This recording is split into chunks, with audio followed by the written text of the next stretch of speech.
الحمد لله رب العالمين والصلاة والسلام على نبينا محمد وعلى آله وصحبه أجمعين. رب اشرح لي صدري ويسر لي أمري واحلل عقدة من لساني يفقه قولي. Alors nous sommes arrêtés la dernière fois sur le verset وَمِنْ شَرِّ النَّفَّاثَاتِ فِي الْعُقَدِ, contre les méfaits de celles qui soufflent sur les nœuds. Naffathat, c'est le pluriel. J'ai dit que le naffathat, c'est le pluriel de nafatha. Le suffixe at indique qu'il s'agit d'un pluriel féminin régulier. Jama' mu'annath salim. Alors, nafatha signifie souffler en émettant. Nafatha, le verbe nafatha, qui est la même racine que an-nafatha ou nafathat.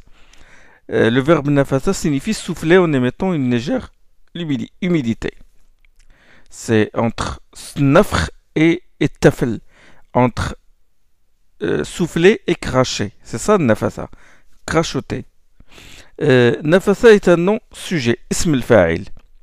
C'est-à-dire que là, le verset il parle de l'auteur du nafs. Nafasat, c'est un nom sujet. Si je veux traduire littéralement, je vais dire les souffleuses. Les souffleuses sur les nœuds. Traduire nafasat par celles qui soufflent sur les nœuds n'auront pas le vrai sens de ce mot-là. En plus, nafasa, comme j'ai dit, est une forme intensive. Nafasa. La forme normale, c'est nafisa ou nafis au masculin. Au féminin, c'est nafasa. Et nafasa, c'est une forme intensive construite sur le shem fa'ala. Donc ça veut dire qu'elle pratiquait régulièrement le nafs.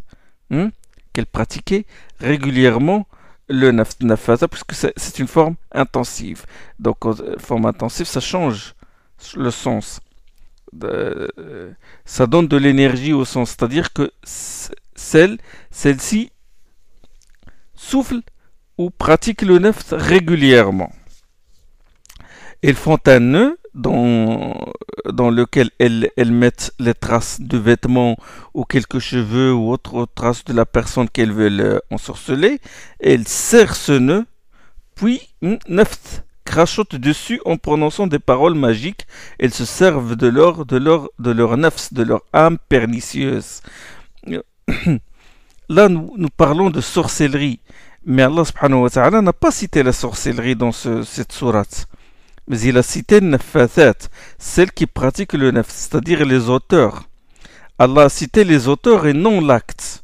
Il a cité les auteurs et non l'acte lui-même. Pourquoi? Parce que la sorcellerie en soi n'a aucun effet. Allah n'a pas dit wa min sharri sihr, contre le mal de la sorcellerie, non. Il a dit contre le mal de celles qui soufflent sur les nœuds. C'est-à-dire l'auteur de la sorcellerie. La sorcellerie en soi n'a aucun effet. L'effet de la sorcellerie dépend de son auteur, de celui qui la pratique, dépend de la nocivité de son âme et de sa mécréance, de sa disposition au mal. C'est pourquoi Allah nous a ordonné de prendre refuge en lui contre l'auteur de la sorcellerie, non pas la sorcellerie elle-même. An-naffathat, c'est un pluriel régulier, féminin. Oui. Pourquoi le féminin, an-naffathat, au lieu de an-naffathin, au masculin? Pourquoi? D'habitude, qui pratique la sorcellerie? Ce sont les hommes ou les femmes? Qui pratiquent? Qui sont ceux qui sont connus pour leur sorcellerie? Ce sont les hommes ou les femmes les plus doués dans ce domaine? Ce sont les hommes qui pratiquent le plus souvent la sorcellerie. Ceux qui consultent les sorciers sont certes en majorité les femmes. Ceux qui recourent aux sorciers et les consultent, ce sont en majorité les femmes. Mais ceux qui pratiquent la sorcellerie, ce sont en majorité les hommes. Le verset ici, en fin de compte, ne vise pas les femmes en particulier, mais il désigne les âmes pernicieuses elles-mêmes peu importe s'il s'agit d'âmes de sorciers ou de sorcières. Donc, Nafasat ne renvoie pas aux femmes, mais il renvoie aux âmes, An-Nufus. Parce que ça vient, parce que le sorcier ou la sorcière qui fait le neft, qui insuffle sur les nœuds, c'est pas, c'est son âme finalement pernicieuse qui agit sur les nœuds, qui agit sur l'ensorcelé. Donc, peu importe qu'il s'agisse d'âmes de sorciers ou d'âmes de sorcières, bon, le verset vise les âmes en général. Pourquoi l'emploi du pluriel nafasat au lieu du singulier nafasa? Pourquoi Allah subhanahu wa ta'ala dit wa min sharri nafasati fil uqad au lieu de wa min sharri nafasati fil uqad? Le nafasat c'est le pluriel féminin et nafasa c'est le singulier féminin. Pourquoi Allah subhanahu wa ta'ala n'a pas employé le singulier? Pour montrer qu'elles sont nombreuses. On ne prend pas refuge en Allah contre un ou deux sorciers, mais contre une armée de sorciers. Ce verset prouve aussi qu'il ne faut pas avoir peur de leur grand nombre. Du moment qu'on recourt à Allah subhanahu wa ta'ala et on cherche refuge auprès de lui, il ne faut pas avoir de leur grand nombre. Ils ne peuvent nuire que par la permission d'Allah subhanahu wa ta'ala. Subhanallah, notre prophète sallallahu alayhi wa sallam nous a recommandé quand nous nous mettions au lit de faire le nafs sur les paumes de nos mains jointes et de réciter cette sourate avec la sourate qui la précède, sourate Ikhlas, et la sourate qui la suit, la sourate Nas. N'est-ce pas? La sourate suivante. Puis, qu'est-ce qu'on fait? On passe nos deux mains sur notre visage et sur notre corps. Ce neft bénéfique, puisqu'on fait le neft, en lisant on fait le neft.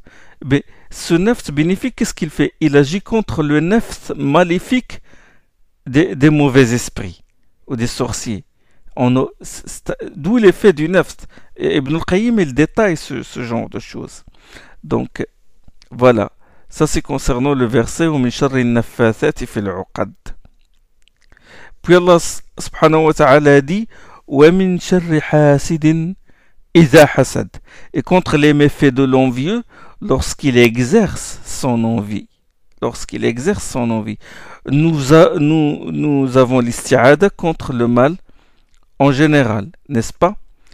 Au début de la sourate, je prends refuge en Allah, en le Seigneur du Falaq, contre les méfaits de ce qu'il a créé. Là, le mal est général. Le début de la sourate. Le mal est général. Bien sûr, cela ne veut pas dire que tout ce qu'Allah a créé comporte un mal. Il ne s'agit pas de généralité absolue, mais de généralité restreinte, puisque le paradis est une création d'Allah et ne comporte aucun mal. Les anges, les prophètes aussi. Ça, c'est le premier verset. Le mal en général. On prend refuge en Allah contre le mal en général. Le troisième verset parle du moment du mal. C'est-à-dire au cœur de la nuit. وَمِنْ شَرِّ غَاسِقٍ إِذَا وَقَبَ. Il parle du moment. Le moment du mal. C'est dharf, le moment du mal. Ça, c'est le troisième verset. Le quatrième verset, il parle d'un acte qui conduit à la multiplication du mal, à savoir la sorcellerie. وَمِنْ شَرِّ النَّفَّاثَاتِ فِي الْعُقَدِ. Donc, le deuxième verset, il parle du mal en général. Le troisième, il parle du moment du mal, à savoir la nuit, quand elle s'épaissit. Et le quatrième verset, il parle d'un axe qui conduit à la multiplication du mal, à savoir la sorcellerie. Le cinquième verset, il parle d'un comportement qui entraîne le mal, à savoir l'envie, al-hasad. Pourquoi le mal de l'envieux est mis à la fin de cette sourate? Parce que c'est un grand mal. Prenons le cas de la nuit quand elle s'obscurcit, quand elle s'épaissit. Ce n'est pas seulement parce que tu te trouves seul dehors la nuit que tu vas être forcément agressé par les voleurs ou par des bandes ou par je ne sais quoi. Hmm. En ce qui concerne la sorcellerie, ceux qui pratiquent la magie noire qui nuit aux gens sont combattus dans les sociétés. Leur nombre est limité. Est limité. Hmm. Et d'ailleurs, ce n'est pas n'importe quelle sorcellerie qui nuit qui nuit, qui est nuisible. C'est d'ailleurs pour cette raison qu'Allah subhanahu wa ta'ala n'a pas parlé de sorcellerie. Il a dit Naffasati fil uqad. Il a attiré notre attention vers la forme la plus nuisible de la sorcellerie, à savoir celle qui consiste à souffler sur le nœud dans lequel on met les traces de la personne visée. Hmm? Il y a d'autres formes de sorcellerie qui n'est pas nuisible, mais toute la sorcellerie est interdite et c'est un acte de mécréance. Hmm. Euh, en ce qui concerne la sorcellerie, je dis que ceux qui pratiquent la magie noire, qui nuisent aux gens, sont combattus dans les sociétés. Leur nombre est limité. Quant à l'envie et la jalousie, le hasad, il n'y a pas de personne sans qu'elle ait une prédisposition à l'envie. C'est d'ailleurs pourquoi le prophète sallam nous a recommandé quand nous voyons quelque chose qui nous plaît de demander la bénédiction sur cette chose-là. L'envie est très fréquente et ses effets néfastes sont très fréquents. L'envieux peut nuire à sa victime, soit directement en s'en prenant à sa personne, à sa famille, à ses biens, en le calomniant et par d'autres moyens, soit par le mauvais œil. Et le mauvais œil est une réalité. Comme a dit le prophète sallallahu alayhi wa sallam, seulement tout individu doué du mauvais œil est quelqu'un d'envieux. Mais tout individu envieux n'est pas forcément doué du mauvais œil. C'est pourquoi il faut que les musulmans se prémunissent et s'arment contre le mauvais œil et le mal de l'envieux. Comment cela? L'assiduité aux 5 prières obligatoires, le zikr du matin, le zikr du soir, le zikr avant de dormir, quand on entre dans la maison, quand on en sort, quand on entre dans le marché, quand on entre, etc. Il faut faire les azkar, les zikrs relatifs quand on veut manger, etc. Et les invocations, tout ça, ce sont des armes. Et les actes salutaires aussi sont des remparts de la foi qui protègent le croyant des méfaits de l'envieux et du mauvais œil. La récitation des 2 sourates, par exemple, de ces sourates al-Mu'awwidhatayn aussi, c'est une protection. Allah subhanahu wa ta'ala dit wa min sharri hasidin idha hasad. Puisque tout le monde a une disposition à l'envie, Allah subhanahu wa ta'ala a restreint l'envie contre laquelle on demande refuge, contre laquelle on fait l'isti'adha, à une seule situation. C'est le cas où l'envieux manifeste son envie et passe à l'acte. Agression, calomnie, mauvais œil, complot, etc. Et c'est pourquoi Allah subhanahu wa ta'ala dit wa min sharri hasidin idha hasad, contre le mal de l'envieux quand il exerce son envie, quand il manifeste sa jalousie, son hasad. Donc le verset exclut ceux qui refoulent ce hasad-là, qui refoulent l'envie, qui refoulent la jalousie, ne la traduisent pas par des actes. Hasid, wa min sharri hasid. Hasid est un nom-sujet. Il est construit sur le shem fa'il. Et fa'il est une forme employée. Fa'il hasid est une forme employée pour désigner quelqu'un qui a fait l'acte ne serait-ce qu'une seule fois. Hasid s'applique à celui qui a envié une seule fois ou 2 fois. S'il est enclin à l'envie, c'est quelqu'un qui est enclin à l'envie, qui envie les gens tout le temps. On emploie ce nom sous une forme intensive. On dit pas hasid, mais on dit hassad ou hasoud. Hassad ou hasoud, ça c'est une forme intensive du nom. C'est quelqu'un chez qui prédomine l'envie. Pourquoi le verset a employé le nom hasid et non pas ce nom sous sa forme intensive, non pas hasoud ou hassad? Parce qu'en se protégeant contre le hasid, qui n'envie qu'une seule fois ou 2 fois, on se protège aussi contre celui qui est enclin à l'envie.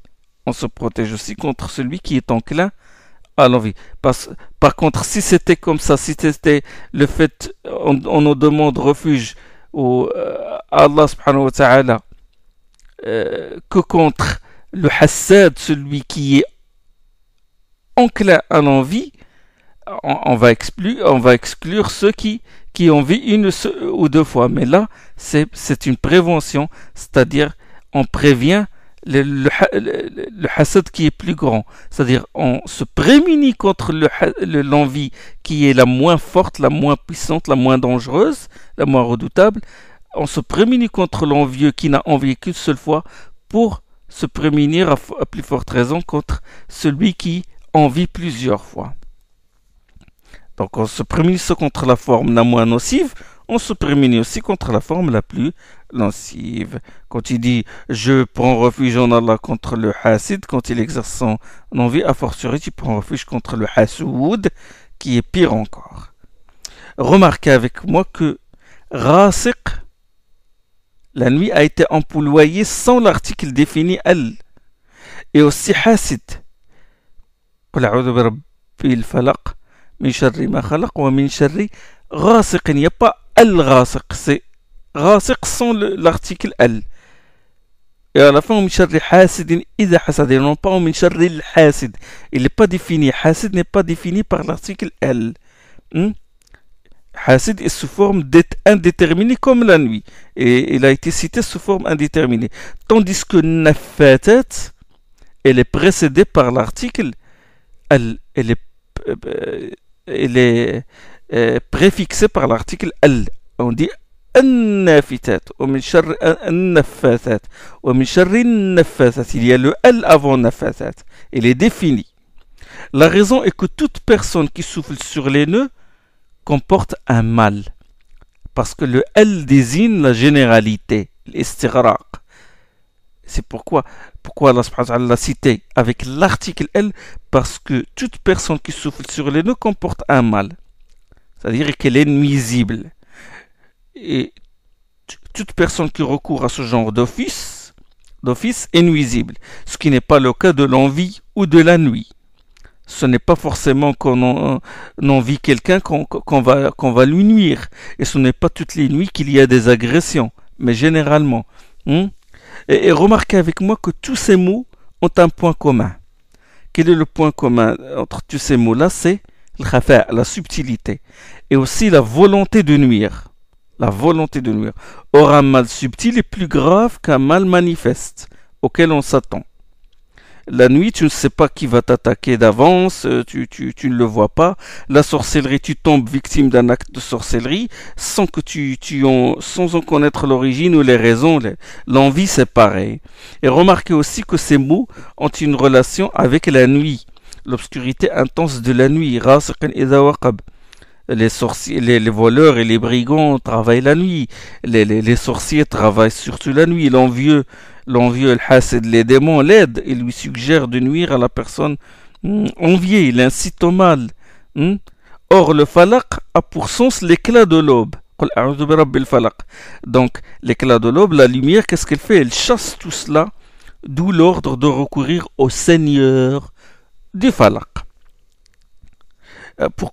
Pourquoi l'emploi de Iza et pas in? Allah subhanahu wa ta'ala dit Iza hasad, il n'a pas employé l'article in hasad, la condition in au lieu de Iza. Iza et in, ils introduisent tous les deux une condition. Iza sert aussi d'adverbe de temps. Allah subhanahu wa ta'ala, la sourate a employé l'adverbe ou la condition Iza hasad, Iza, parce que Iza s'emploie en ce qui concerne un événement qui va sûrement se produire. Suivez bien. Iza s'emploie en ce qui concerne un événement qui va sûrement se produire, ou qui se produit fréquemment. In s'emploie, in c'est comme la condition si, in s'emploie pour un événement qui peut se produire comme il ne peut pas se produire, ou un événement qui se produit rarement, ou un événement qu'il est impossible qu'il se produise. Exemple pour Iza, je vais donner des exemples. Iza, Allah subhanahu wa ta'ala dit فَإِذَا قُضِيَتِ الصَّلَاةُ فانتشروا في الأرض. Il dit, quand la prière a été accomplie, répandez-vous sur terre. Répandez-vous sur terre. Quand la prière a été accomplie, Isa, la prière a été accomplie, dispersez-vous, répandez-vous sur terre. Isa ici, il y a l'emploi du Isa car la prière va sûrement être achevée. C'est bon? C'est un événement qui va sûrement se produire. Et dans un autre verset, Allah subhanahu wa ta'ala dit Iza hadara ahadakum al-maut. Iza hadara ahadakum al-maut. Iza, la mort se présente à l'un de vous. Ou lorsque la mort se présente à l'un de vous, on peut traduire par lorsque, ou la quand. Iza, ici, qu'on peut traduire par quand. Là, la mort est quelque chose qui va sûrement arriver. Tout le monde va mourir. Donc, Iza, on s'en sert quand il s'agit d'un événement qui va sûrement se produire ou se produit plus fréquemment. Un autre exemple. وَإِذَا حُيِّيتُمْ بِتَحِيَّةٍ فَحَيُّوا بِأَحْسَنَ مِنْهَا أَوْ رُدُّوهَا. Surat Nisa. إِذَا, on vous adresse une salutation, répondez par une salutation meilleure ou bien rendez la pareille.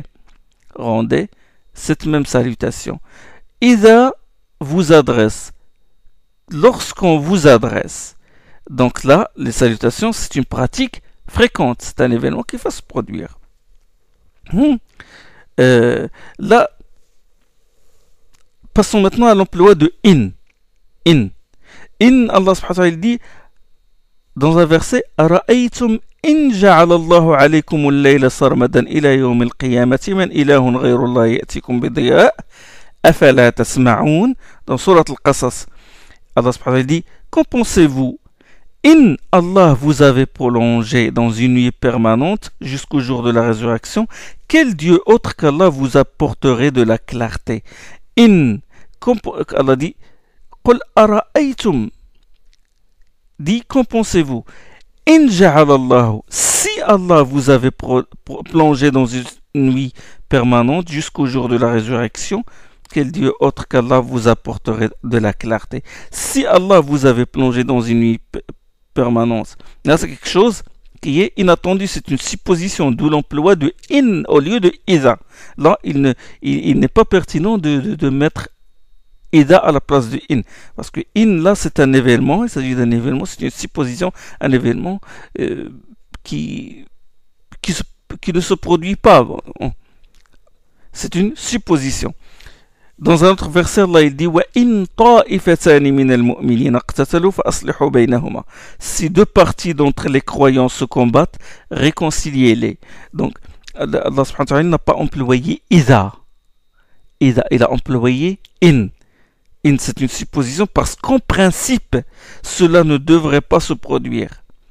Les musulmans ne doivent pas s'entretuer. Allah dit si deux parties d'entre les croyants se combattent, mais c'est un événement qu'Allah ne veut pas qu'il se produise. Et d'où l'emploi de in. Là, je vais citer un verset où il y a les deux.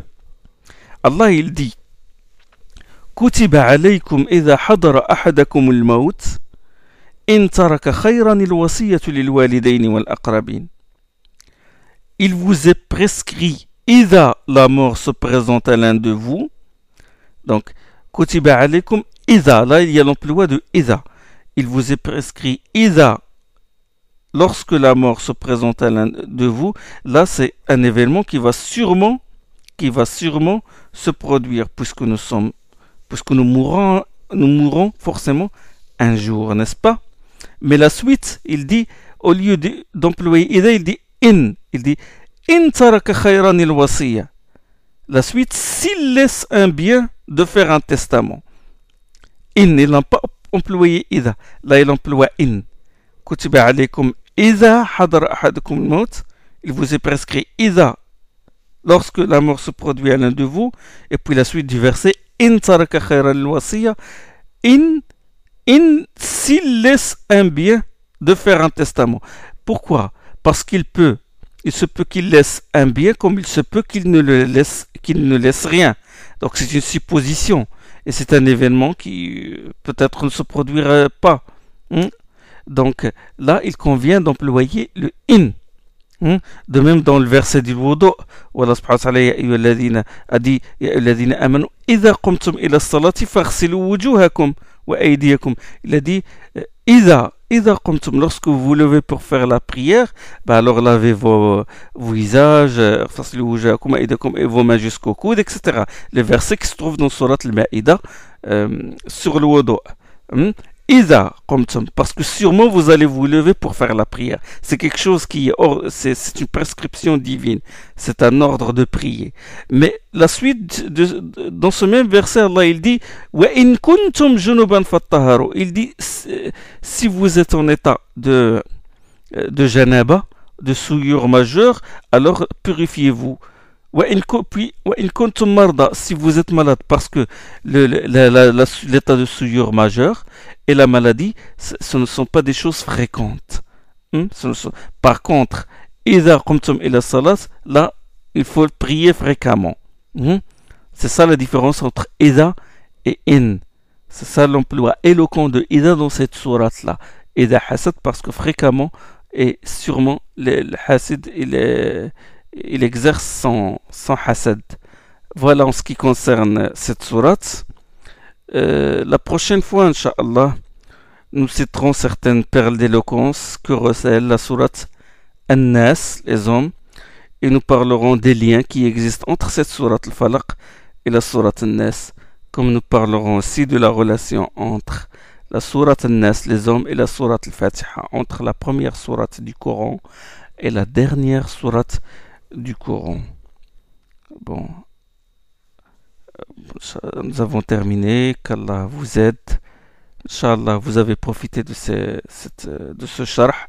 Subhanakallahum bihamdik, ashhadu an la ilaha illa ant, astaghfiruka wa atubu ilayk.